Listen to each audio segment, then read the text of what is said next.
Welcome Aries, thank you for joining me for your monthly forecast for May for the Sun or the Ascendant. If you've yet to subscribe to this channel, I would be very grateful if you did so now.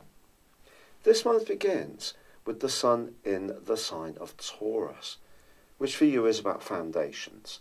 It's about making sure that anything you've been working on really is structured in a way which is going to be sustainable. Now on the 7th and the 15th, both Mercury and Venus respectively move out of your sign and also into Taurus. This is going to give you an opportunity to really start to manifest some even better prospects, especially with your finances, and particularly when Venus joins up with Uranus in week 3 of this month. And it could be taking a more innovative approach to your finances or to a business idea or something you're involved with can be the route to success. Now, the big two of the outer zodiac, Saturn and Pluto, are still closely aligned in your sector of ambitions. On the face of it, this would seem to give you a lot of power potential and assertiveness. But it's going to be very important this month because Saturn is directly opposite the North Node.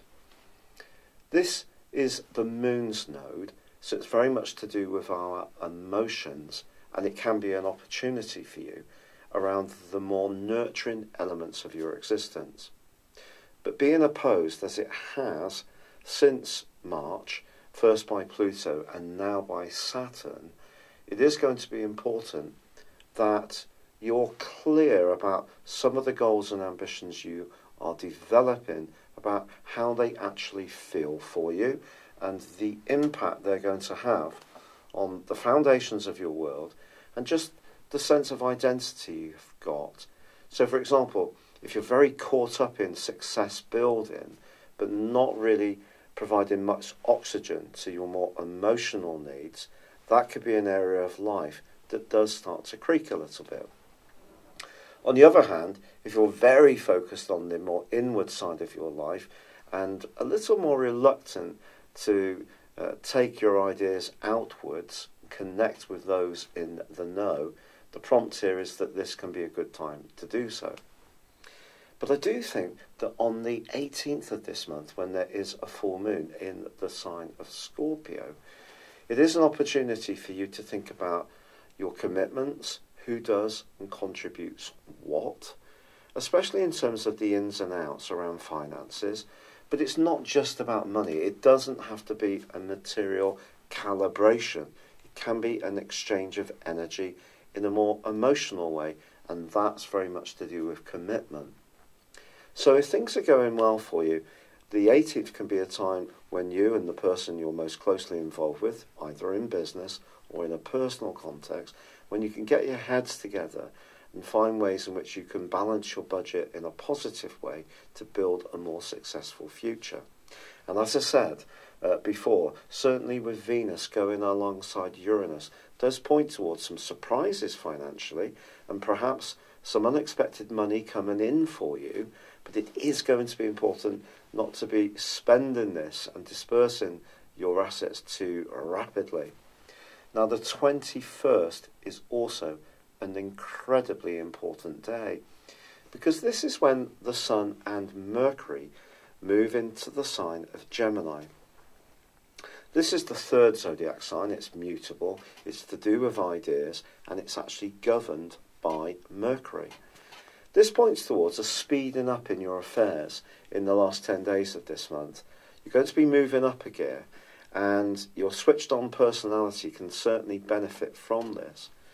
It is true to say, however, that Jupiter, the planet of growth, does remain in retrograde for all of this month in the part of your horoscope to do with travel, international affairs, anything to do with higher education, of contracts. And if you are trying to get something achieved in those areas, I do feel it is going to be important to stay within your own energies and have realistic expectations.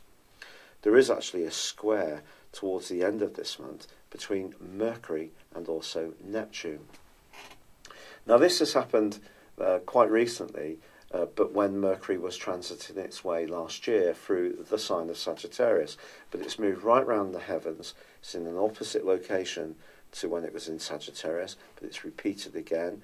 And it's possible towards the end of this month that you may encounter somebody who's actually a bit of a busybody, a bit of a gossip, or not really very good at keeping a confidence. So if you are trying to go forwards, being realistic is mightily important, especially with Mercury in opposition with Jupiter in the last couple of days of this month.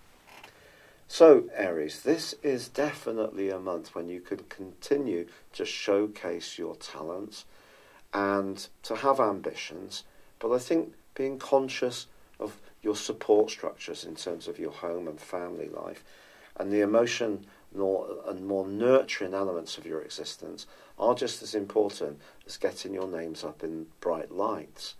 But certainly Saturn and Pluto give you an opportunity, if you want to march all the way to the boardroom, to do so.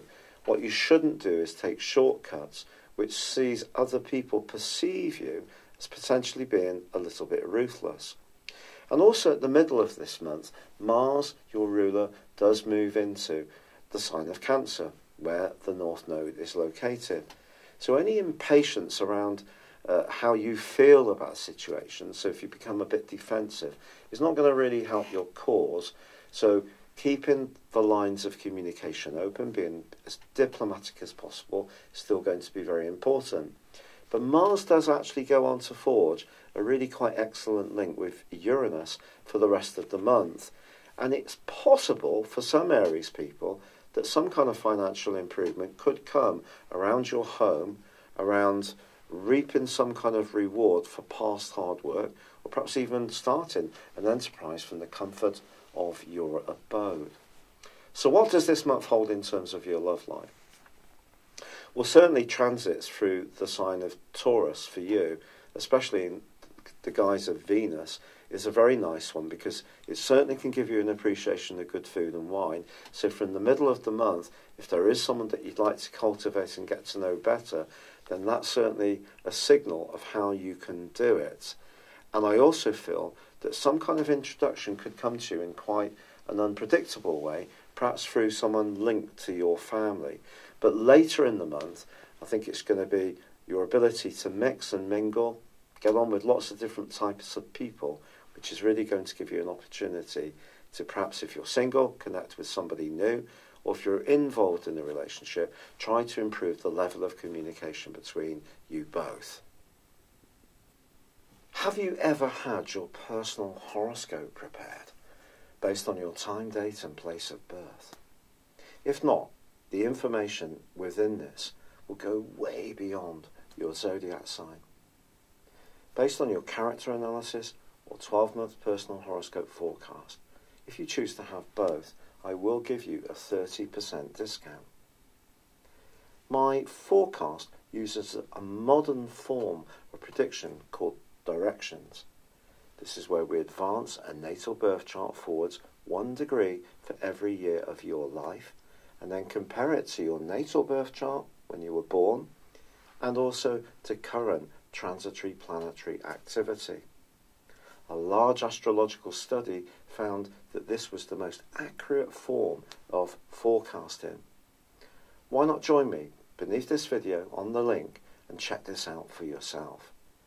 But for now, it's been a pleasure being with you. Good luck and goodbye.